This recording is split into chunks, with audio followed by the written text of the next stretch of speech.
Hello friends, कैसे हो आप सब लोग। आज हमारा क्लास नंबर 7 है। हम लोग का चैप्टर जो डिस्कस कर रहे हैं chapter number 2 that is basic accounting terms. Correct. Guys हमने लास्ट क्लास जो फिनिश की थी वो हमारे लाइबिलिटीज पार्ट पे फिनिश हुई थी। मैं एक बैक रिवीजन आपको करवा रही हूँ। लाइबिलिटीज में हमने डिस्कस किया था व्हाट इज लाइबिलिटी। आपको रिमेंबर होगा लाइबिलिटीज का मतलब क्या होता है, चिंता है ना, चिंता ऑन आवर माइंड। फिर उसके बाद हमने डिस्कस किया लाइबिलिटी इज 2 टाइप्स की होती है, एक एक्सटर्नल एक इंटरनल। एक्सटर्नल मतलब बाहर से, बैंक से जो हमने लोन लिया था। अगर आपने मेरा वो क्लास गाइज नहीं देखा है तो प्लीज़ आप एक बार देख लेना। आपको एक बार लाइबिलिटी टर्म पूरा अच्छे से क्लैरिटी से समझ आ जाएगा। उसमें हमने समझा था what is external what is internal, right. Then आज की क्लास में हम स्टार्ट करेंगे लाइबिलिटी से ऑपोजिट वर्ड एसेट्स। लाइबिलिटीज मतलब चिंता, एसेट्स मतलब क्या होता है, एसेट्स का मतलब जिस चीज़ पे मेरा अधिकार है। फॉर एग्जाम्पल जैसे सपोज ये पेन, ये मार्कर किसका है, ये मार्कर मेरा है। इट मीन्स मेरा इस मार्कर के ऊपर गाइस क्या है, अधिकार है फ्रेंड्स। जिस चीज़ पे आपका अधिकार होता है, आपके बिजनेस का अधिकार होता है, वो क्या कहलाती है, बेसिकली एसेट्स कहलाती है। एसेट्स का डेफिनेशन, एसेट्स बेसिकली मैंने यहाँ पे लिखा है, देखिए एनीथिंग मतलब कुछ भी, which is in the possessions का मतलब होता है जो आपके अधिकार में है। Anything which is in the possession और is a property of a business enterprises. It means कि बिजनेस एंटरप्राइजेस मतलब आपको शुरू में एक मूल मंत्र हमेशा याद रखना है कि मैं और मेरा business both are different person. तो हम हमेशा जो डिस्कशन करेंगे वो किसकी करेंगे गाइस, बिजनेस की, क्योंकि अकाउंट्स किसके प्रिपेयर होते हैं, बिजनेस के। करेक्ट है। हम एसेट समझ रहे हैं, एसेट्स किसकी होंगी, बिजनेस की। तो हम क्या बोलेंगे कि बिजनेस के पास कुछ भी है, anything which is in the possession का मतलब होता है अधिकार। जो हमारे अधिकार में है चीज उसको हम क्या बोलते हैं गाइस, पोजेशंस। मैं यहाँ पे एक बार मार्क कर लेती हूँ। पोजेशंस का मतलब क्या होता है, जिस चीज पे मेरा राइट है। जैसे ये मार्कर पे राइट मेरा है, आपका नहीं है ना। इट मीन्स ये मेरी एसेट्स है। मैं बोलती हूँ कि ये मैंने कुर्ती डाली है, कुर्ती किसकी है, ये मेरी है, बिकॉज इसमें मेरा राइट है। जो चीज़ आपने अपने पैसों से खरीदी है, जिस चीज़ पे आपका अधिकार है, उसको सिंप्लीफाइड टर्म में बोलते हैं एसेट्स। दैट्स इट, और कुछ भी नहीं assets. Anything which is in the possessions or is a property of a business enterprises, that is called assets. Example जैसे मैंने बोला कैश। अब मेरे पास सपोज 2 नोट है 100 रुपीज़ की। वो किसके हैं, मेरे। अगर वो तुम्हारे हाथ में होंगे तो वो किसके होंगे, आपके। तो इट मीन्स कैश।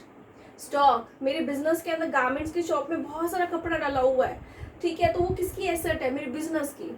डेटर्स, देनदार, जिनको मैंने उधार में सेल किया है, ठीक है, वो भी मेरी क्या है, एसेट्स है, क्योंकि उनसे मुझे विद इन सम टाइम पैसा वापस आएगा।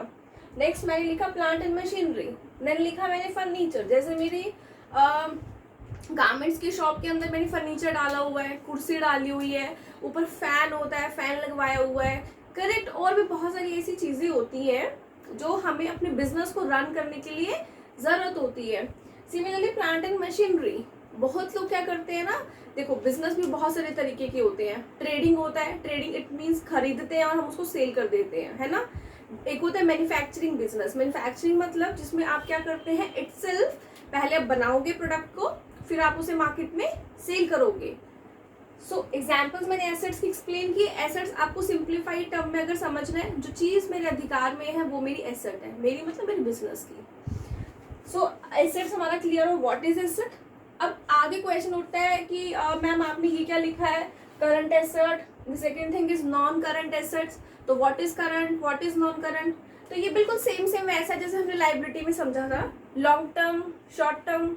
याद आ रहा है ना आपको, पिछली क्लास में हमने मेमोराइज किया था long term liabilities, short term liabilities. Long term जो लॉन्ग मतलब लंबे समय के लिए होती है, मतलब more than how many years, बताइएगा is how many years, 1 year. मतलब जो लाइबिलिटी आपकी एक्सीड करती है 1 ईयर से, that is called long term, और जो हमारी 1 ईयर से बिलो होगी वो दैट इज शॉर्ट टर्म। तो अब यहाँ पे डिफरेंस है थोड़ा सा, देखिए वो लाइबिलिटी टर्म में मैंने एक्सप्लेन किया था, यहाँ पे एसेट टर्म में बताना है। अब एसेट नॉन करंट, करंट क्या समझ आ रहा है, नॉन करंट। देखिए एक बिजनेस के अंदर ना हमारी 2 तरह की एसेट्स होती है। दो तरह की कैसे, जैसे मैंने बोला मेरा गारमेंट्स की शॉप है, करेक्ट है। उस गारमेंट की शॉप में क्या क्या आप इमेजिन करो, आपको क्या क्या सामान दिखता है। गारमेंट्स होंगे बहुत सारे, कपड़े होंगे, करेक्ट है। काउंटर होगा, यस मैम काउंटर होगा। एसी होगा, आजकल एसी होता है सबके शॉप्स में, एसी होगा मैम। फैन होगा गाइस, मैम फैन भी होगा। लाइट होगी, लाइट भी होगी। वाटर कूलर भी हो सकता है या फिर एनीथिंग, ठीक है। तो इट मीन्स हमने इमेजिन किया कि हमारी एक शॉप के अंदर बहुत सारे सामान है। लेकिन अच्छा आप मुझे एक छोटी सी बात बताओ, एक कस्टमर, सपोज मैंने पिछले क्लास में एग्जाम्पल लिया था हिमांशु का, अभी हम सेम कंटिन्यू करते हैं। सपोज हिमांशु मेरी शॉप पे आए एंड हिमांशु ने मेरे को बोला कि मैम मेरे को ना एसी दे दो, तो क्या मैं उसको एसी दूंगी? नहीं, क्योंकि मेरी शॉप किसकी है? गारमेंट्स की। तो मैं क्या दूंगी उसको? मैं उसे बोलूंगी कि हिमांशु हम यहाँ पे गारमेंट सेल करते हैं, we are not selling of AC. वो अगर सपोज कोई एक्स कस्टमर आता है अंकुश, ही सेड मी कि मैम मेरे को आप पंखा दे दो, तो मैं क्या बोलूंगी? नहीं नहीं नहीं। तो आपको भी मेरी बात सुन के थोड़ा अटपटा लग रहा होगा, मैम हम गारमेंट की शॉप में जाएंगे तो हम एसी पंखा क्यों मांगेंगे? तो are you agree with my point ना, है ना, हम लोग क्यों मांगेंगे? तो वही है, बिल्कुल सिंपल भाषा में मैंने समझाया। नॉन करंट एसेट्स वो एसेट्स होती हैं बिजनेस के अंदर जिसको बेसिकली हम अपने बिजनेस में रखते हैं बिजनेस को चलाने के लिए, not for the purpose of selling. मतलब हमारा पर्पस उसको बेचना नहीं होता, जैसे एसी, जैसे फैन, जैसे हमने बोला एलसीडी लगवाई हुई है, जैसे काउंटर्स, करेक्ट। लेकिन मेरे बिजनेस में गारमेंट्स, उसका पर्पस क्या है? हमें बेचना है, बेच के पैसे कमाने हैं। होपफुली आपको मेरी दोनों टर्म्स क्लियर हुए होंगे। सो मैं एक बार एक्सप्लेन करती हूँ। नॉन करंट एसेट्स क्या होती हैं? दोज एसेट्स, वो assets which are held for continuous use in the business, जिसका हम कॉन्टिन्यूस यूज करते हैं। कॉन्टिन्यूस जैसे पंखा, फैन, वो चलता रहेगा, एसी या फिर लाइट, है ना, व्हाटएवर, मतलब जिसका यूज कॉन्टिन्यूस बेसिस पे होगा, चलता ही रहेगा यूज। मतलब उसका पर्पस ये नहीं कि हमको बेचना है, वो हम बिजनेस में इसलिए लगाते हैं जिससे हमारा जो व्यापार है वो इजीली चल सके, बहुत आराम से चल सके। So those assets which are held for continuous use, continuous मतलब लगातार, use in the business for the purpose of producing goods and services. So उन एसेट्स का हम बिजनेस के अंदर यूज करते हैं for the purpose of producing goods and services, correct. Example मैंने लिखा land and building, plant and machinery, furniture, जैसे मैंने एसी ये एग्जाम्पल दिए, फर्नीचर जलवाया, ठीक है। या फिर किसी ने क्या किया, अपनी एक बिल्डिंग परचेज करी, फिर उस बिल्डिंग के अंदर बिजनेस डाला, तो बिल्डिंग थोड़ी ना सेल करना है, उसका पर्पस क्या है? गारमेंट सेल करना है। सो होपफुली मुझे लगता है आपको ये पॉइंट्स क्लियर हुए होंगे कि व्हाट इज एसेट जो मेरे अधिकार में है, दैट इज मार्कर। छोटा सा एग्जाम्पल, एसेट्स कितने टाइप के होते हैं? Non current, current. फिर हम नॉन करंट अंडरस्टैंड किया, व्हाट इज नॉन करंट? जिसको हम बिजनेस में कॉन्टिन्यूस यूज करते हैं, लगातार यूज करते हैं, जिसका मोटिव हमें बेचना नहीं होता, करेक्ट।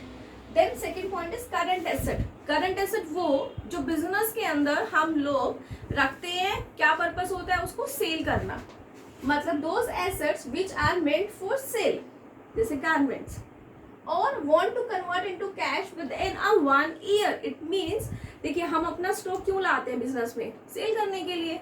हम रखने के लिए स्टॉक थोड़े ना लाएंगे, बिजनेस में स्टॉक लाएंगे और उसको रख के बैठ जाएंगे, खुशी खुशी एकदम रिलैक्स्ड फील करेंगे, ऐसा नहीं होता ना, आप मानते हैं ना इस बात को। तो वही करंट एसेट मतलब those assets which are meant for sale, जहाँ पे हमारा जो पर्पस है उसको बेच के पैसा अर्न करना है, कितने टाइम में? With in 1 year, that is current asset. So clear हो गया what is non current asset, what is current asset. अब मैंने यहाँ पे थोड़े से 2 एरोज और बनाए हैं नॉन करंट में।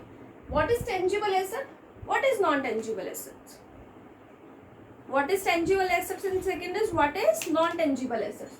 तो बहुत एकदम सिंप्लीफाइड वे में बताती हूँ। टेंजिबल मतलब दिखना, जिस चीज को हम देख सकते हैं, छू सकते हैं, दैट इज कॉल्ड टेंजिबल। जैसे ये मार्कर आपको दिख रहा है, मुझे भी दिख रहा है, मैं इसे छू सकती हूँ, मैं छुआ ही हुआ है मैंने इसको, दैट इज टेंजिबल। मतलब जिसको आप सी एंड टच, मतलब सिंपल सी पॉइंट है कि वो एसेट्स जिसको हम लोग देख सकते हैं, सी एंड टच, अब आप मेरे को बोलोगे मैम ऐसा क्या होता है जिसको हम देख नहीं सकते और छू नहीं सकते, बताती हूँ, wait for a second. Tangible समझ आया? जिस एसेट्स को हम लोग गाइस क्या कर सकते हैं, देख सकते हैं प्लस में छू सकते हैं, जैसे ये मार्कर आपको दिख रहा है ना, इसको हम बोलेंगे टेंजिबल। एग्जाम्स में अगर आप आता है व्हाट इज टेंजिबल एसेट, तो आपको मेमोराइज करना है, बस मैम ने इतना ही बोला था, जिसको हम सी कर सकते हैं, टच कर सकते हैं, that is called tangible. Non tangible opposite tangible और दिखना, नॉन टेंजिबल मतलब नहीं दिखना।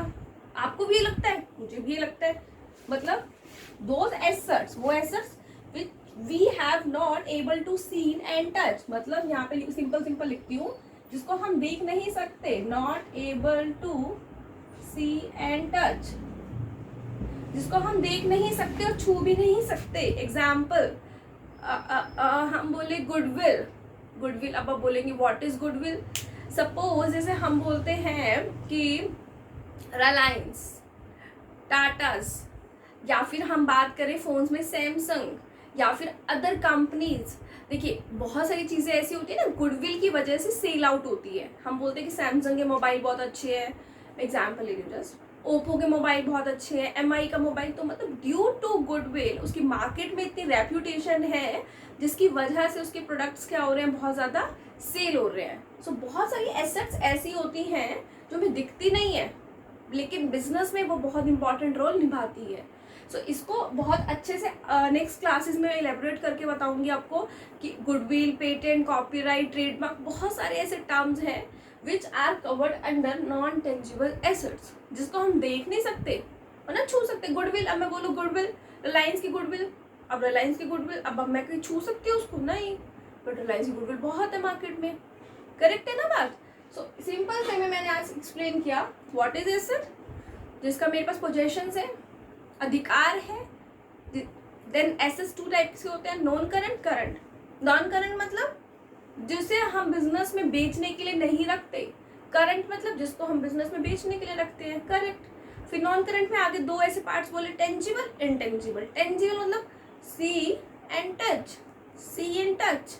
नॉन टेंजिबल मतलब not seen and touch, correct. So हमारा यहाँ पे एक पूरा पार्ट क्लियर हो गया, what is asset, what is non current asset, what is current asset, what is tangible asset, what is non tangible asset. So एक last point है fictitious asset, बड़ा अजीब सा नाम है ये।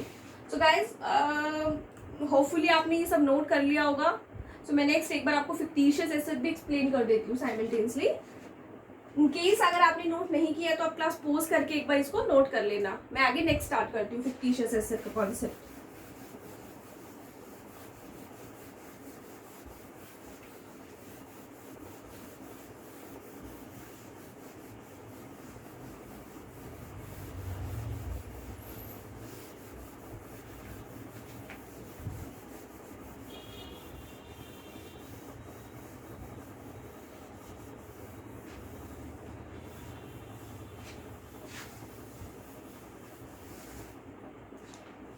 देखिए अब हमारा जो लास्ट पॉइंट है that is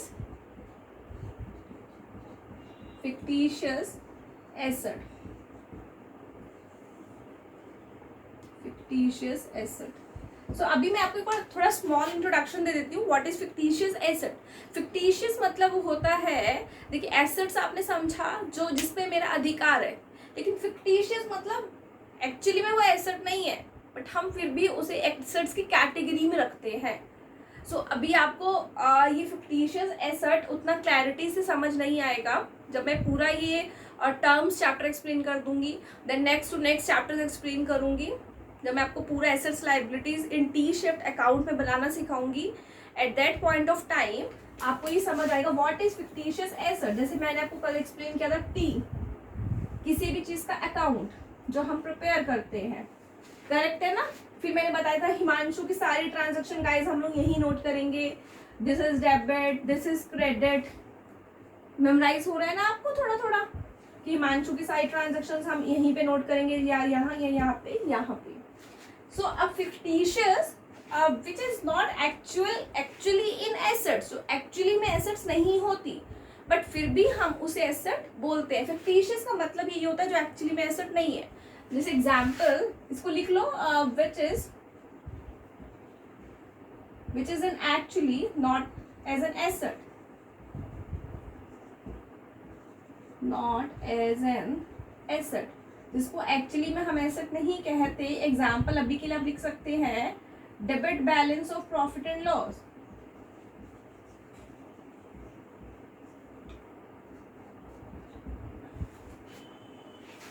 okay guys, so अभी आपको ये नहीं पता चलेगा what is debit balance, what is credit balance. अभी आपने सिर्फ टर्म्स मेरे से सुनी थी कल क्लास में. मैम डेबिट कुछ होता है, क्रेडिट कुछ होता है, डेबिट को डीआर बोलते हैं, क्रेडिट को सीआर बोलते हैं. अभी हम नेक्स्ट टू नेक्स्ट क्लास में इसको समझेंगे, है ना, कि डेबिट कैसे है, क्रेडिट कैसे है. सो गाइज आज की क्लास में हमारा ये टॉपिक फिनिश होता है. आज हमने कवर किया assets, then non current, current, फिर नॉन करंट में टेंजिबल, नॉन टेंजिबल, करेक्ट है ना, then fictitious. So assets part हमारा यहाँ पे कंप्लीट हो जाता है. तो guys if you like my video so kindly like the videos, subscribe my channel, and if you faced any kind of challenge so kindly inbox me. Thank you so much.